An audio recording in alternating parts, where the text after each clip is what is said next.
Check குடியரசு உக்ரைனுக்கு உதவிகள் பண்ணிட்டு இருக்க ஐரோப்பிய யூனியனில் இருக்க நாடுகளில் ஒரு முக்கியமான நாடு, ஐரோப்பிய கண்டத்திலையும் ஒரு முக்கியமான நாடு. இப்படிப்பட்ட இந்த செக் குடியரசில் ஒரு முக்கியமான மிலிட்டரி பேஸ்ன்னு இருக்குது. இப்போ இந்த மிலிட்டரி பேஸானது செக் குடியரசின் சார்பில் நாட்டோவிற்காக ரொம்பவே அதிநவீனமயமாக்கப்பட்ட ஒரு மிலிட்டரி பேஸாக இருக்குது. இப்படிப்பட்ட இந்த மிலிட்டரி பேஸில் தான் உக்ரைனோட சோல்ஜர்ஸ்க்கு நாட்டோ தரத்திலான ட்ரைனிங்கை இந்த செக் குடியரசு நாட்டோ சார்பில் கொடுத்துட்ருக்காங்க. இப்படிப்பட்ட இந்த ஒரு இடத்துல திடீர்னு ஒரு வெடி விபத்தானது ஏற்படுது அந்த ஏர்பேஸுக்குள்ளேயே. இந்த ஏர்பேஸில் நடந்த வெடி விபத்துக்கு அப்புறமா ஒரு விசாரணையை அந்த நாட்டு அரசாங்கம் வைக்கிறாங்க.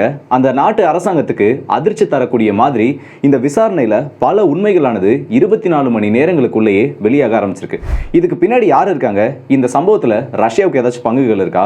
உண்மையிலேயே இது தற்செயலாக நடந்த விபத்தா, இல்லை வேணும்னே யாராச்சும் இப்படி ஒரு வெடி விபத்தை நாட்டோ நாடோட மிலிட்டரி பேஸ்க்குள்ளே ஏற்படுத்திருக்காங்கன்னு சொல்லிட்டு இந்த வீடியோ டீட்டெயிலாக பார்ப்போம். ஸோ வாங்க வீடியோக்குள்ளே போயிடலாம். நான் உங்கள் எல்லாருக்கும் தமிழ் பிக்ஷன் வழங்கும் டிபி ட்ரெண்டிங்ஸ்.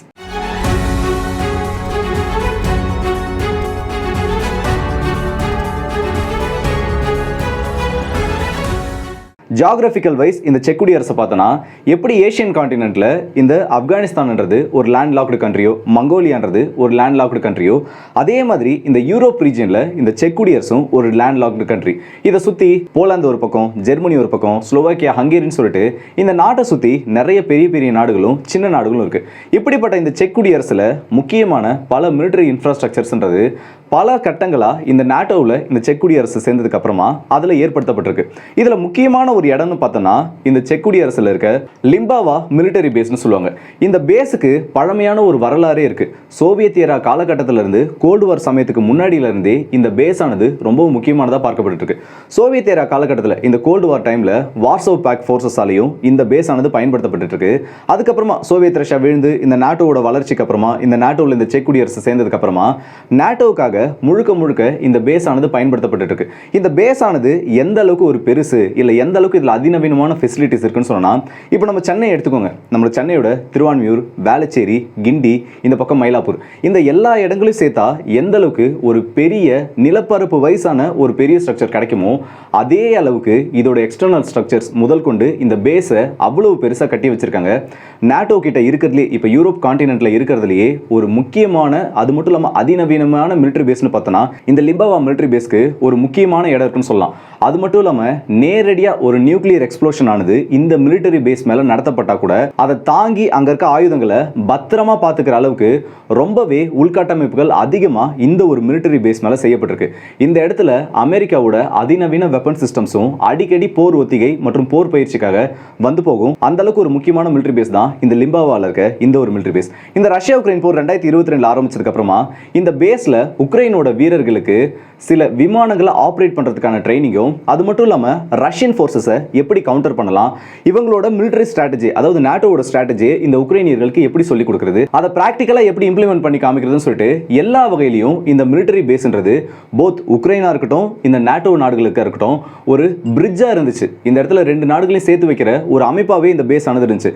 இதில் வச்சு நிறைய வீரர்களை ட்ரைனிங் பண்ணி உக்ரைனுக்குள்ளே அனுப்பிட்டு இருக்காங்க. ஆனால் இப்போ பிரச்சனை எப்போ ஆரம்பிக்குதுன்னா, நேற்று செக் குடியரசோட டைம் படி சரியாக அதிகாலையில் ஒரு வெடி விபத்தானது இதோட அண்டர் கிரவுண்ட் ஸ்ட்ரக்சர்ஸில் ஏற்படுது. நார்மலாக இந்த மாதிரி பேஸில் ஒரு வெடி விபத்தானது ஏற்பட்டுச்சுன்னா ஒன்று யாராச்சும் அங்கே போயிட்டு வேணும்னே அந்த வெடி விபத்தை ஏற்படுத்தியிருக்கணும். அப்படி இல்லையா தவறுதலாக ஆக்சிடென்டெல்லாம் அந்த இடத்துல ஃபயர் ஏதாச்சும் ஏற்பட்டிருக்கணும். அதை அந்த நாட்டு அரசாங்கங்கள் உடனடியாக சொல்லுவாங்க. இதில் சந்தேகத்திற்கு இடமா ஒரு வெடி விபத்தானது ஏற்பட்டுச்சுன்னு சொன்னாங்க. முதல்ல ஒரு வெடி விபத்து ஏற்பட்ட அடுத்த 4 நிமிஷங்களில், சரியா சொல்லணும்னா 210 வினாடிகள் கழிச்சு அங்கிருந்து பக்கத்தில் இருக்க இன்னொரு குடவுனில் அம்யூனிஷன் ஸ்டோர் பண்ணி வச்சிருக்க குடவுனில் இரண்டாவது வெடி விபத்தானது நடந்திருக்கு. முதல் கட்டமாக செக் குடியரசோட கவர்மெண்ட், அவங்களோட மினிஸ்ட்ரி ஆஃப் டிஃபென்ஸ் என்ன சொல்லிட்டாங்கன்னா, இந்த ஒரு வெடி விபத்தானது ரொம்பவும் சீரியஸாக நாங்கள் பார்த்துட்டு இருக்கோம். ஆரம்ப கட்ட தகவலின்படி எந்த ஒரு உயிரிழப்பும் ஏற்படலைனாலும், ஆனால் நாட்டோவோட பேஸ், அதுலேயும் ரொம்ப பாதுகாக்கப்பட்டிருக்க ஒரு பேஸில் இப்படி ஒரு எக்ஸ்ப்ளோஷன் நடந்திருக்கிறது எங்களால் சுத்தமாக ஏற்றுக்கவே முடியாது. இதுக்கான விசாரணைகளை நாங்கள் தீவிரமாக்கியிருக்கோம். இதை பற்றி முழுசாக விசாரித்து முடிச்சதுக்கப்புறம் இதை பற்றின தகவல்களை சொல்லுவோம்னு சொல்லிட்டு முதல் கட்ட அப்டேட் ஆனது வருது. இப்போ நமக்கு இந்த இடத்துல சந்தேகத்தை கொடுக்குறது என்னன்னா, 2 எக்ஸ்ப்ளோஷன் நடந்தது தான். 2 எக்ஸ்ப்ளோஷனும் இப்போ ஒரே ரூம்குள்ள இல்லை பக்கத்து குடவுன்ஸில் ஏற்பட்டிருந்தா இதில் எந்த ஒரு பிரச்சனையும் இல்லை. ஆனால் முதல் கட்ட எக்ஸ்ப்ளோஷன் நடந்ததா சொல்றது அவங்களோட இந்த 155 mm ஷெல்ஸ் ஸ்டோர் பண்ணி வைக்கக்கூடிய அந்த ஆர்ட்டிலரி ஷெல்ஸ் குடவுன்ல முதல் வெடி விபத்தானது ஏற்பட்டிருக்கு. ரெண்டாவது வெடி விபத்து எந்த இடத்துல ஏற்பட்டிருக்குன்னா, நார்மலா யூஸ் பண்ணுவாங்கல்ல MLR சிஸ்டம்ஸ், இந்த MLR சிஸ்டம்ஸை ஸ்டோர் பண்ணி வைக்கக்கூடிய அதுக்கான அந்த வெடிமருந்துகளை ஸ்டோர் பண்ணி வைக்கக்கூடிய அந்த ஒரு குடவுன்ல ரெண்டாவது வெடி விபத்தானது ஏற்பட்டிருக்கு. இதுல ரொம்ப ஆச்சரியப்படக்கூடிய ஒரு விஷயம் என்ன தெரியுமா, சந்தேகத்தை இன்னமும் வலுப்படுத்துறது. இந்த ஆர்ட்டிலரி ஷெல்ஸ்ன்றது அதுக்கு நிறைய வந்து ப்ரிகாஷன்ஸ் மெத்தட் இருக்கணும். ஒரு ஆர்ட்டிலரி ஷெல்ல வந்து நம்ம நினைச்ச மாதிரி நம்ம ஒரு பொருளை இங்கிருந்து தூக்கி போடுற மாதிரியோ இல்ல ஒரு பொருளை ஈஸியா டிரான்ஸ்போர்ட் பண்ற மாதிரியோ இதெல்லாம் பண்ணிடவே முடியாது.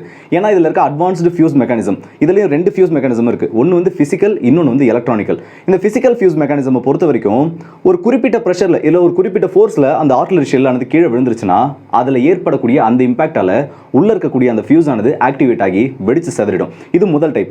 ரெண்டாவது டைப் பார்த்தீங்கன்னா எலக்ட்ரானிக் ஃபியூஸ்னு சொல்லுவாங்க. இந்த எலக்ட்ரானிக் ஃபியூஸை பொறுத்த வரைக்கும் ஒரு பர்டிகுலர் கண்டிஷன், ஒரு டெம்பரேச்சர் வந்து ஆட்டோமேட்டிக்கா ரைஸ் ஆகிறப்போ இல்ல டெம்பரேச்சர் வந்து ஒரு குறிப்பிட்ட அளவுக்கு கீழே குறையிறப்போ ஆட்டோமேட்டிக்கா அதில் ப்ரீ ப்ரோக்ராம் பண்ணி வச்சிருக்க அந்த ஒரு கண்டிஷனுக்கு ஏற்ற மாதிரி ஆர்ட்டிலரி ஷெல்லானது வெடிச்சிடும். சரி, இந்த ஏதாச்சும் ஒரு கண்டிஷனில் தான் அந்த முதல் வெடி விபத்தானது நடந்திருக்கான்னு பார்த்தோன்னா, செக் குடியரசு ஒரு விஷயத்தை கன்ஃபார்ம் பண்ணியிருக்காங்க.